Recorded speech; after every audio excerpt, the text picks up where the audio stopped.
Olá, eu sou Caio, advogado de PG Law. Hoje no PG Talks receberemos Bernardo Pascovitch.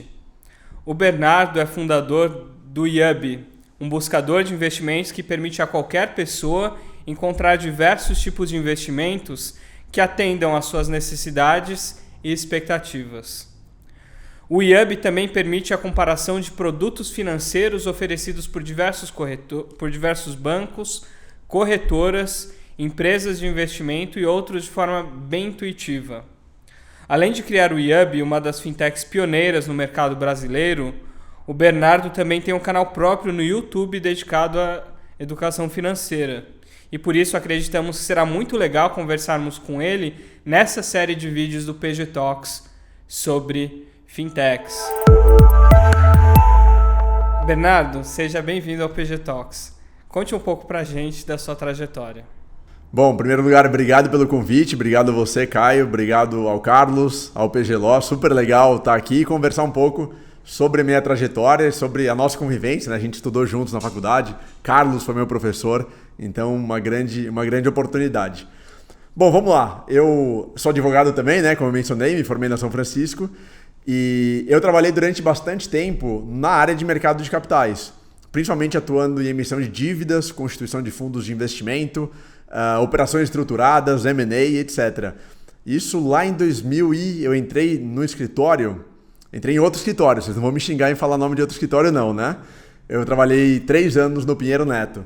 E aí eu entrei em 2010. E durante esse tempo de trabalho, eu fui tendo contato com a parte de investimentos, porque na verdade o que eu fazia, a minha atuação como advogado principal era criar veículos de investimento, né? Então estruturar operações de investimento para grandes investidores, para investidores institucionais, grandes fundos, grandes empresas, grandes bancos. Só que aí eu comecei a pensar, falei, puxa, eu estou criando produtos para os grandes investidores, só que eu não sei investir o meu dinheiro.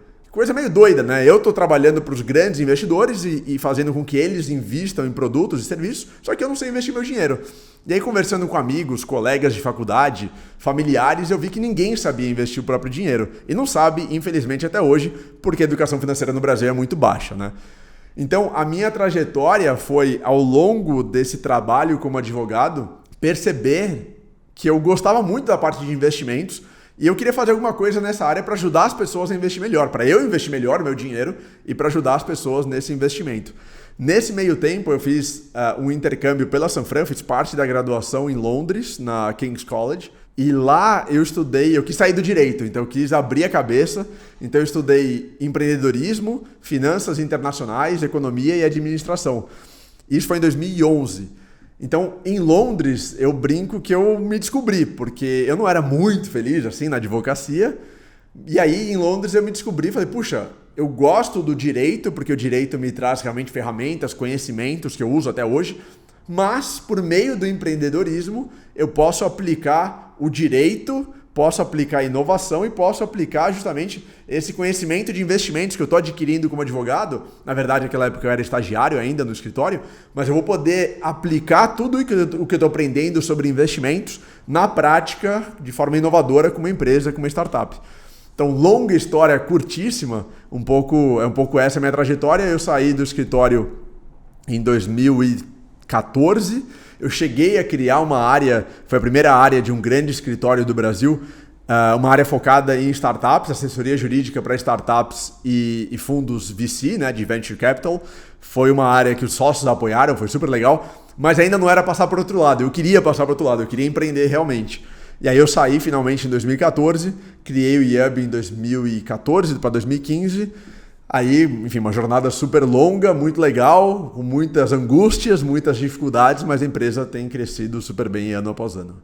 Bacana, e foi interessante também acompanhar essa trajetória de perto. Em relação ao IUB propriamente dito, quais inovações o IUB trouxe para o mercado? Bom, vamos lá. Quando a gente pensa em 2014, a gente tem que entender que o mercado financeiro voltado para pessoas físicas era consideravelmente menor, menos evoluído e menos desenvolvido do que é hoje em 2021. O que isso significa? Significa que a gente não tinha tantas corretoras, não tinha corretoras digitalizadas, na verdade a gente tinha muitas corretoras, mas não digitalizadas, não acessíveis, não não com boas experiências para as pessoas investirem, fazerem seus investimentos, compararem produtos, etc. Era um mercado muito menor do que o mercado atualmente, em termos de mercado para pessoas físicas. Então a grande inovação que o Yubi trouxe e traz até hoje é a possibilidade de você comparar e encontrar melhores investimentos. A analogia que eu sempre faço é um busca-pé, um trivago, um decolar dos investimentos. Assim como você usa essas ferramentas para comparar preço de quarto de hotel, preço de passagem aérea, preço de geladeira, computador, e a gente trouxe esse conceito para o mercado financeiro de pessoas físicas, para as pessoas compararem e encontrarem quais são os melhores investimentos em CDBs, por exemplo, quais são os melhores investimentos em fundos de investimento, quais são as melhores corretoras para você investir em ações? Quais são as melhores corretoras para investir em criptomoedas? Então, o grande foco do Yubi é trazer uma transparência para o mercado para ajudar as pessoas a investir melhor. Então, essa é a inovação de forma mais ampla. De forma mais micro, a gente sempre usou muita inteligência de dados, sempre usou um pouco de inteligência artificial para tentar traçar alguns comportamentos preditivos das pessoas, né? O que as pessoas estão procurando para investir, por que elas estão procurando para investir, o que será que o Caio vai se interessar de acordo com as suas buscas dentro do Yubi. Então, a gente sempre usou um pouco dessa inteligência artificial para potencializar e melhorar os resultados. Porque a gente tem hoje, o Yubi mapeia hoje mais de 15 mil oportunidades de investimentos atualizadas todos os dias. Então, puxa, você não quer fazer uma busca e encontrar 15 mil respostas. Na verdade, você quer encontrar a melhor resposta ou as melhores. Para isso, a gente usa inteligência artificial no sentido de filtrar e encontrar as melhores oportunidades. Pô, muito bacana. É realmente algo bastante diferente do que a gente está acostumado a ver no mercado, né? E tendo esse conjunto tão grande de corretoras, de empresas no setor financeiro, vocês acabam lidando de uma forma ou de outra.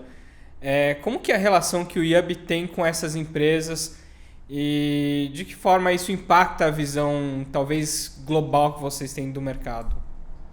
O Yubi tem hoje um modelo, falando de modelo de negócios, né? Então, em termos de faturamento. O nosso modelo é aquele chamado de B2B2C. O que é isso? O B2B é você vender para outras empresas, né? Então é business to business. O B2C é o business to consumer. Então é você vender para o consumidor final diretamente, como um aplicativo de transporte, um 99, um Uber. E o B2B2C é você vende um serviço para uma outra empresa com foco no consumidor final. É isso que o Yubi faz. Por quê? Porque a gente coleta os investimentos das instituições, então a gente não faz nenhum trabalho de corretagem, de custódia, de recebimento de qualquer recurso financeiro. Nós mostramos os investimentos disponibilizados pelas empresas. Então nós coletamos os investimentos das empresas e exibimos para as pessoas físicas. Quem nos paga são as empresas, as instituições financeiras, bancos, corretoras, gestoras financeiras, etc. Mas nós dependemos do acesso das pessoas físicas consultando investimentos, consultando produtos, serviços, fazendo comparações. Por isso que é o modelo B2B2C, porque a gente trabalha financeiramente, a gente é remunerado pelas instituições, mas a gente trabalha principalmente para o interesse do consumidor final. Dito isso, a gente precisa ter parceria com todo o mercado financeiro praticamente. Então, toda instituição financeira no Brasil que tenha produtos ou serviços de investimentos nos canais online ou em algum canal online tem parceria com o Yubi hoje. A gente tem parceria com todo o mercado, porque realmente a gente precisa coletar todas as informações de investimentos. Claro que isso no começo era um desafio, porque nós precisávamos fazer parcerias individualmente com cada instituição, e claro que isso levava muito tempo, dava um grande trabalho, tinha um desafio comercial, porque, puxa, a gente era muito pequeno, e aí batia na porta de um grande banco e falava, quem são vocês? Né? Não vou fazer parceria com vocês, não vou pagar, não vou remunerá-los.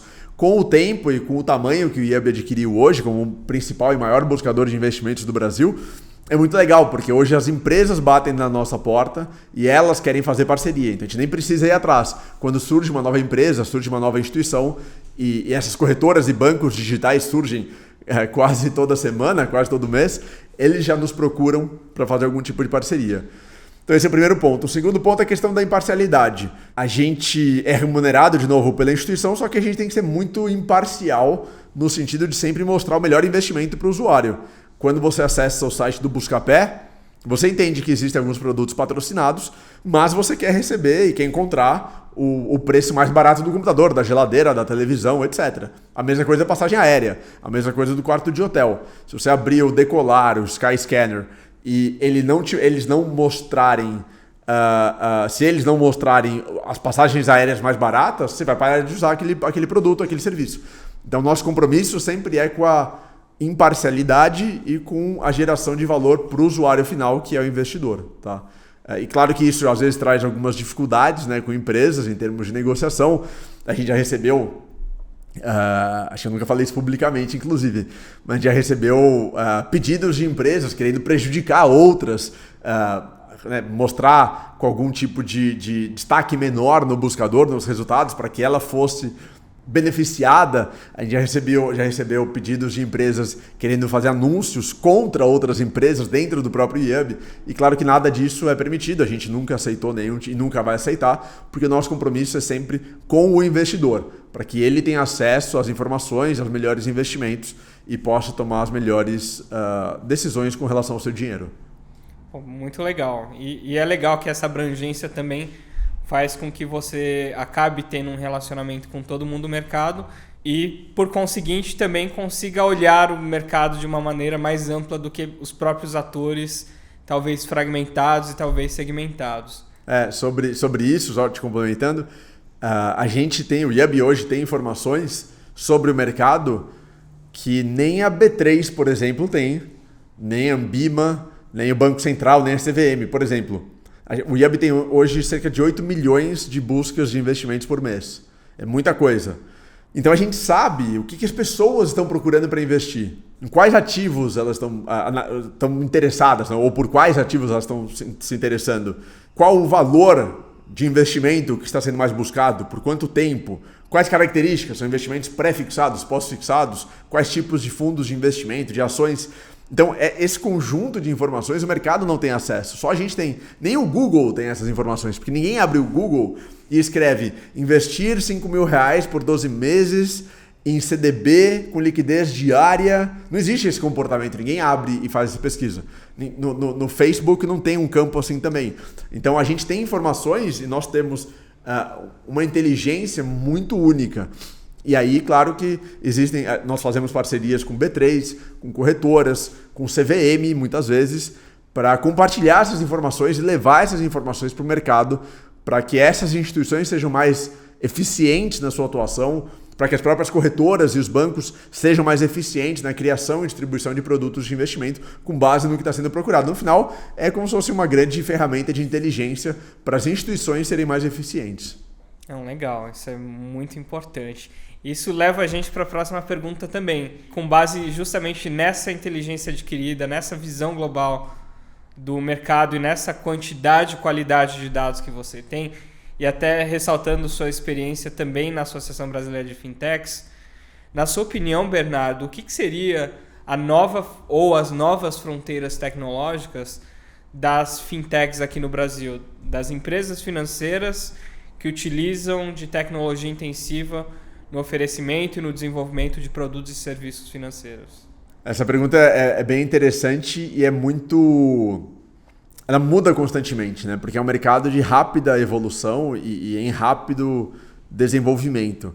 Por que eu estou falando isso? Porque se a gente analisasse em 2020, talvez, 2019, a gente teria outras frentes de inovação. O que eu tenho visto hoje, não estou mais na Associação Brasileira de Fintechs, né? Eu fui um dos fundadores da associação, fiquei 4 anos, mas já passei o bastão para outras pessoas. 2021, eventualmente desde 2020, nós temos visto um movimento muito grande em torno de contas digitais.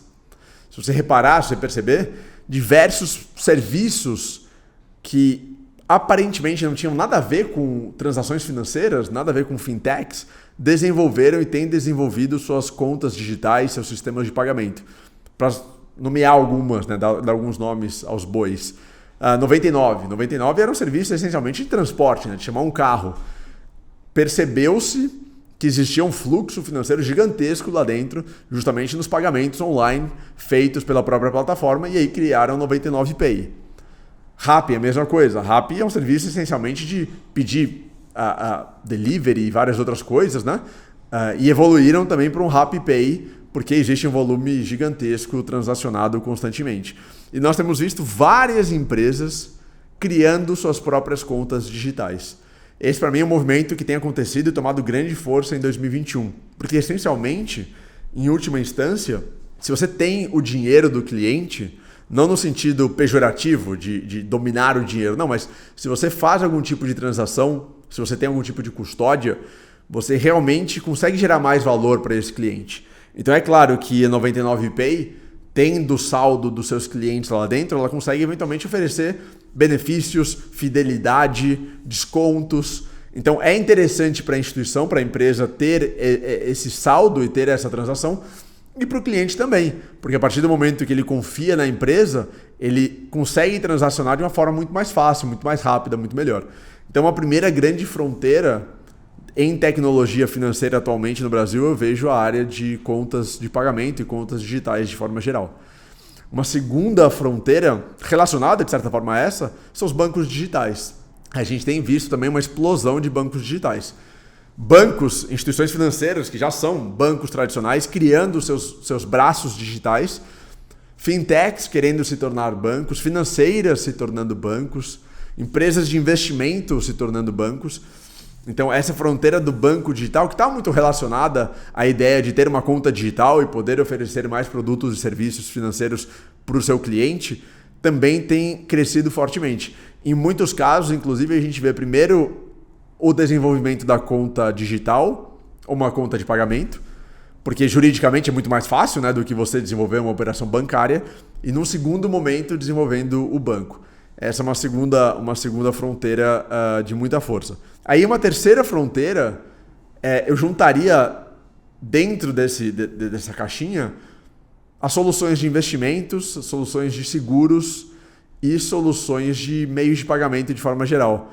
Mas investimentos, os braços de investimentos e de seguros têm crescido fortemente. E são braços, até câmbio, eu colocaria câmbio também dentro dessa caixinha. São braços e são áreas que ainda carecem de muita tecnologia, carecem de transparência. Investimentos e seguros são duas vertentes que conseguiram já avançar um pouco nessa seara. O mercado de câmbio ainda é um mercado muito obscuro, um mercado muito difícil de ser acessado, difícil de encontrar bons produtos, difícil de receber um bom atendimento, pouco transparente. Então essas outras áreas, investimentos, seguros, câmbio e meios de pagamento, também fazem parte de uma terceira fronteira de muito crescimento no Brasil. Legal. E com base justamente nessas inovações tecnológicas, talvez esses novos mercados que as fintechs vão desbravar e vão utilizar cada vez mais inteligência de dados, inteligência artificial em relação a isso. Como você vê agora no mercado essas iniciativas regulatórias, por exemplo, das autoridades brasileiras, seguindo uma tendência internacional, como, por exemplo, o Sandbox ou mesmo o Open Banking? A gente fala muito em fintechs, na área de fintech, né? Que a regulação ela é benéfica e ela é até desejável. Existe uma percepção muito errada por parte de alguns empreendedores, alguns jornalistas, alguns, atuantes no mercado, de que a inovação seria asfixiada ou morta por conta da regulação, mas não é verdade. Desde que, claro, a regulação seja bem feita, e a regulação brasileira tem sido muito bem feita por Banco Central, CVM, SUSEP principalmente. O que eu quero dizer com isso? Quando a gente olha no caso prático, né, na vida de uma fintech, a gente pode pegar os crowdfundings, as plataformas de investimentos coletivos. Essas plataformas, durante muito tempo, queriam fazer parcerias com instituições financeiras, com bancos, com corretoras, com financeiras, com gestoras, porque queriam oferecer esses produtos e esses serviços para os clientes dessas instituições. Só que não era possível. Por que não era possível? Porque não existia nenhuma regulação a esse respeito. E nenhum banco, nenhuma gestora, nenhum fundo de investimento, nenhuma corretora vai distribuir para os seus clientes um produto que possa ou poderia ser eventualmente caracterizado como valor mobiliário, mas sem ter nenhum respaldo jurídico ou regulatório por parte da CVM. O que existia naquele momento, então? Existia um empecilho ou impedimento à realização de negócios pelas fintechs por conta da falta de regulação. E quando veio finalmente, e veio muito bem feita a regulação de crowdfunding no Brasil, eu não lembro exatamente o ano que foi, quando veio essa instrução da CVM, normatizando o investimento crowdfunding, que não é um valor mobiliário, mas precisa seguir algumas diretrizes e regras da CVM, quando isso foi aprovado, aí o mercado começou a crescer absurdamente, começou a crescer muito mais, porque agora as instituições financeiras podiam oferecer para os seus clientes esse tipo de produto, esse tipo de serviço. Então, veja que a inovação, ela, claro que não depende da regulação e não pode depender da regulação, mas os negócios oriundos da inovação muitas vezes são potencializados por conta da regulação. Um outro exemplo são as fintechs de crédito, os modelos aprovados pelo Banco Central. Falei da CVM com crowdfunding, Banco Central com fintechs de crédito. As sociedades de crédito, caracterizadas anteriormente como fintechs de crédito, elas igualmente não podiam fazer muitos negócios com bancos, com correspondentes bancários, com outras instituições, porque ninguém sabia se aquilo era permitido ou não. E aí o que existia era uma parceria com alguns correspondentes bancários, com algumas financeiras menores, nada ilegal, mas existia lá uma falta de clareza regulatória. Nenhuma grande instituição realmente se dispunha ou se interessava por fazer parte desse mercado com medo ou com alguma preocupação regulatória. A partir do momento que o Banco Central cria as figuras de fintechs de crédito, aí sim o mercado começa a crescer fortemente. Vários pedidos são feitos de registro perante o Banco Central. Então são vários exemplos de como a regulação, de novo, se bem feita, ela realmente potencializa todo o crescimento dos negócios.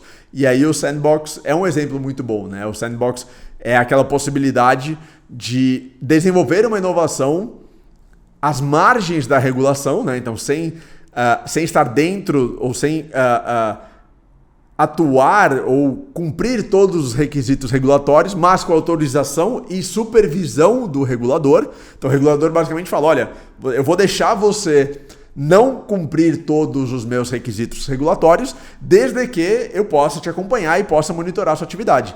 E isso é genial, porque você tira o peso regulatório das costas da fintech, que é uma empresa nascente, uma empresa pequena, com poucos recursos financeiros. A empresa está nascendo, ela precisa destinar o seu dinheiro para inovação, para criação, para o desenvolvimento do seu produto, para marketing. Não pode gastar dinheiro com regulação, embora a regulação seja importante, mas ela tem que priorizar o que é mais relevante naquele momento. Então é genial porque você tira o custo regulatório das costas da startup, da fintech, ao mesmo tempo em que o regulador acompanha e, eventualmente, dando certo, aí sim alguma regulação pode ser desenvolvida. Então, eu acho que o Brasil está muito bem em termos de regulação. Se a gente extrapolar um pouquinho aí também essa questão de inovação, o Brasil teve o terceiro ETF de Bitcoin e criptomoedas do mundo, né? Isso foi aprovado esse ano, depois do Canadá e depois de Ilhas Cayman. Então, o Brasil está muito evoluído em termos de inovação financeira. A gente está muito rápido em termos de inovação e regulação. Eu acho que os reguladores, de novo, voltando aqui para a CVM, Banco Central e SUSEP, que são os mais importantes para as fintechs, né? CAD tem algum tipo de atuação, mas os principais são realmente CVM, Banco Central e SUSEP, têm feito um trabalho muito bom. Muito legal. E esses insights que você traz são muito importantes, porque historicamente o Brasil sempre luta com essa questão de juros altos, inflação alta, baixa competitividade no mercado bancário e, por outro lado, a fragilidade do sistema financeiro. Então, essas iniciativas são muito positivas e você, estando no mercado, consegue ter essa visão de forma mais clara. E eu gostaria de chegar agora à última pergunta também, não tomando muito seu tempo, Bernardo. Já que a gente falou de inovação, de mercado e de regulação, e você também tendo essa experiência jurídica, né, não só de formação como também de profissão, sendo advogado nessa área, na sua opinião, quais são os cuidados jurídicos mais importantes que o empreendedor precisa ter em relação à sua fintech? Eu acho que tem cuidados e questões importantes na fintech e em startup de forma geral, né? Mas vou focar principalmente em fintech. A gente vê muitas pessoas, de certa forma alguns aventureiros, que querem desenvolver negócios sem nenhum amparo jurídico, sem nenhum conhecimento jurídico. Eu até brinquei antes da gente começar aqui que o Yubi é cliente do PG Law, né?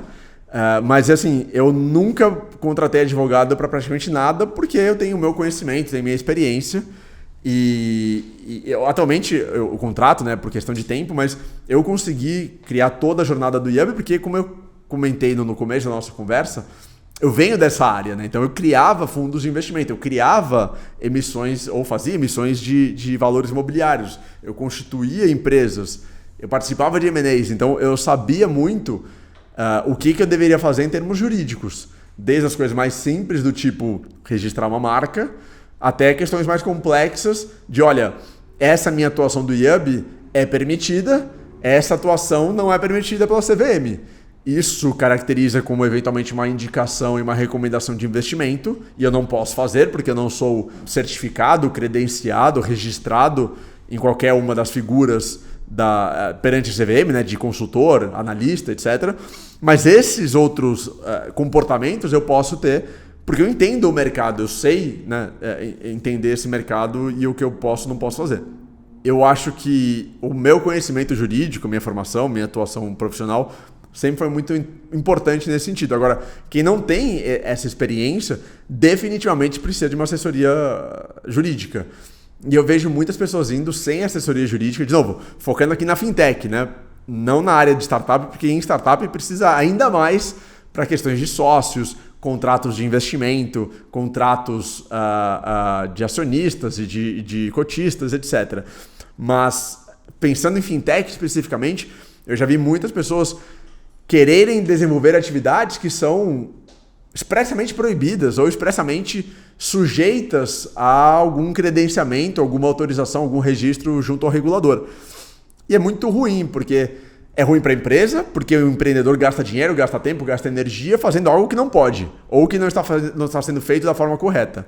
É ruim para o ecossistema, porque a gente pode ter empresas realizando atividades não permitidas, e aí você pode ter algum respingo negativo no ecossistema como um todo, né? Então, um regulador fechando uma instituição, proibindo, prejudicando, jornalistas noticiando essa atuação ilegal de forma negativa, né? Então, pode respingar negativamente em todo o ecossistema. Portanto, a gente sabe que o mercado financeiro brasileiro ele é muito regulado, para o bom e para o mal, mas isso já nos salvou, inclusive na última grande crise financeira de 2008.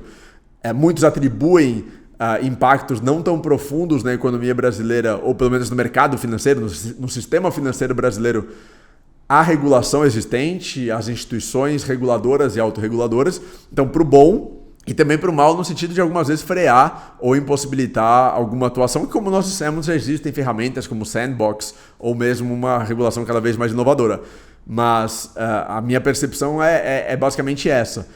Muitas pessoas tentam fazer atividades erradas ou ilegais ou não permitidas ou sujeitas a determinados pré-requisitos e isso é muito ruim para todo mundo. Então acho que na área financeira, no guarda-chuva de fintechs como um todo, a assessoria jurídica é fundamental.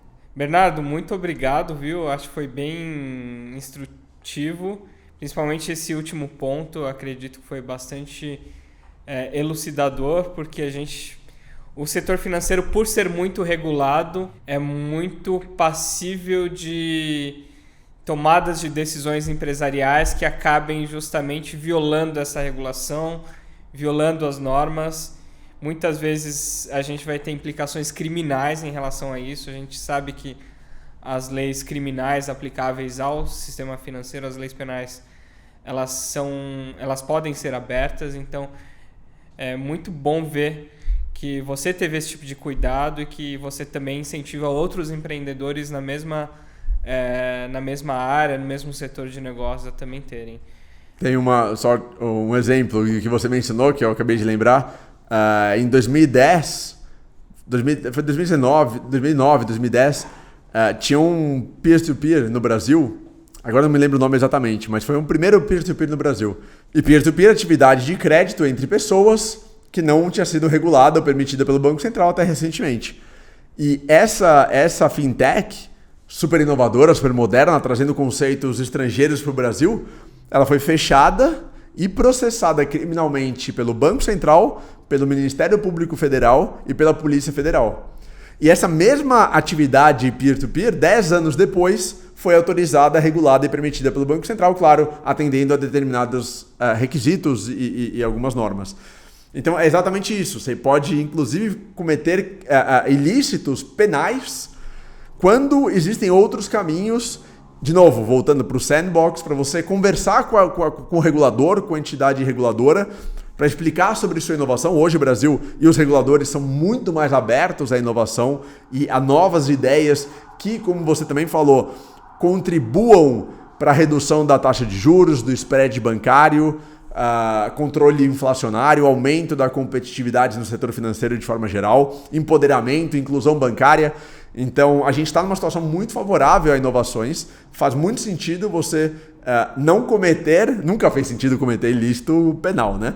Mas hoje é cada vez mais fácil você interagir com o regulador e, de alguma forma, conseguir que ele entenda a sua regulação, entenda a sua contribuição para o sistema financeiro, para a sociedade, para a vida das pessoas e consiga que essa inovação não seja asfixiada ou mesmo morta.